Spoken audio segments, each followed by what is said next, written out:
بسم الله الرحمن الرحیم.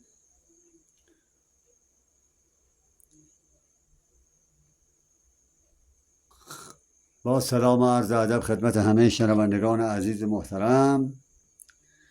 در ادامه عرایض قبلی که نشان داشتم، امروز برنامه دیگر را تقدیم حضورتون میکنم. در ادامه مطالب گذشته باید بگویم که جامعه ایرانی بر سر چهارراهی قرار دارد که اگر از آن چهار راه با موفقیت بگذرد به خودکفایی خواهد رسید و بحران اقتصادی رفته رفته از بین خواهد رفت و رشد و توسعه اقتصادی به مختصات خودش خواهد رسید. اما اگر تولید و عرضه ناهماهنگ باشد و هزینه زندگی در پلکان بالا قرار گیرد و درآمد در پله‌های پایین تر باشد، هیچگاه از دام تورم و بحران اقتصادی نمیتوان رهایی یافت. با آن چهار راه عبارتند از استفاده از منابع آبی از طریق دریاها و اقیانوسها که به وسیله پمپاژ و لوله‌گذاری باید به قسمت‌های تحتانی زمین و پشت سدها هدایت شوند و از دستگاه‌های آب شیرین کن استفاده گردد. راه دوم، استفاده از انرژی خورشیدی برای تولید برق و سراسری. و راه سوم، چون زمین کروی است میتوان به وسیله چاه‌های عمیق آب را از دل زمین بیرون کشید و در راه کشاورزی و تولید استفاده نمود. و راه چهارم، درختکاری در سراسر کشور تا تنازع طبیعت به وجود آید و ایرانی آباد و خرم داشته باشید. و اما کتابی را که در دست دارم به نام 333 گلبرگ غزلهای صفیر از مجموعه شعرهای این جانبه که نکاتی را انتخاب کردم که تقدیم حضورتون خواهم کرد تا چه قبول افتد و چه در نظر آید. بیایید فردای دیگر بسازیم، جهان را دوباره سراسر بسازیم. ز دیروز امروز خیری ندیدیم، ز دیروز و امروز بهتر بسازیم. گل و سرو و بید و صنوبر بکاریم، جهان را بهشتی مسخر بسازیم.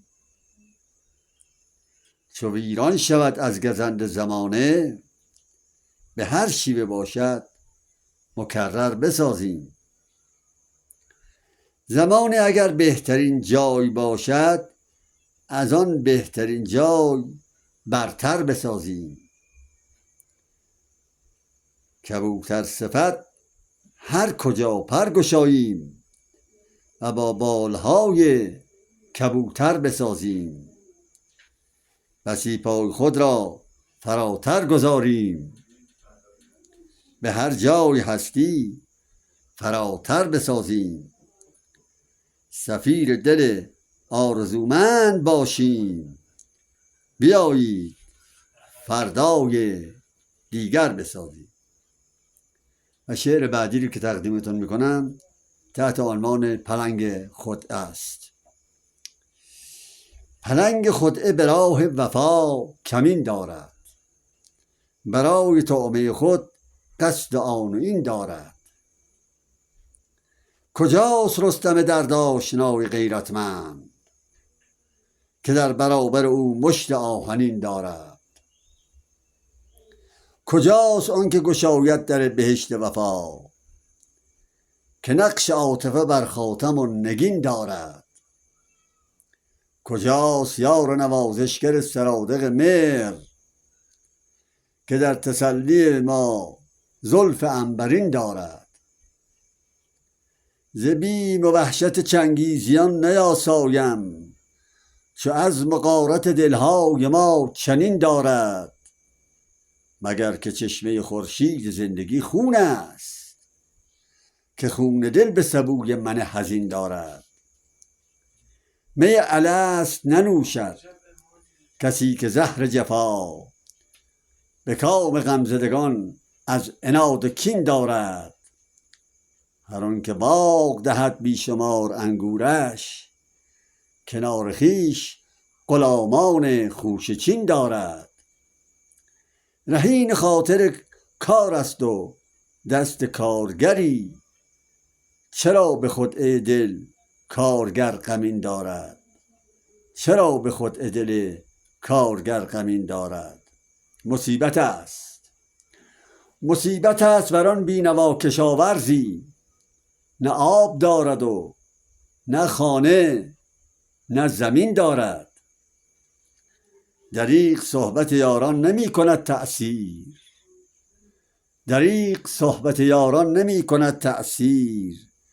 هر آن که مار خیانت در آستین دارد. ز بی وفایی این روزگار نامسعود صفیر هم عرق شرم بر جبین دارد.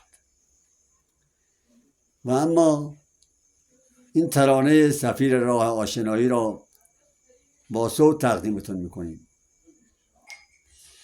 غم بهار زندگانی نشسته در دلم نهانی. خزان رسیده ناگهانی مرا نمیدهد امانی. خدا غم دلم تو دانی.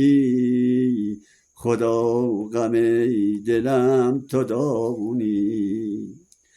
دلم از این جهان گرفته ز بس که غم در آن نهفته. نوشته روی سینه من بسی حکایت نگفته. ز روزگار ناتوانی خدا غم دلم تو دانی. فتادم چنان اسیری به دام رنج ناگزیری. به روی چهره حزینم کنون نشسته گرد پیری. نه هم دما نه هم زبانی خدا غم دلم تو دانی. خدا غم دلم تو دانی. نیافتم ز غم رهایی ندیدم از کسی وفایی. در این کویر هرگز آباد سفیر راه آشنایی. شدم به موسم جوانی خدا غم دلم تو دانی. خدا غم دلم تو دانی. و تا نشستی دیگر شما عزیزان را به خدا بزرگ می‌سپارم.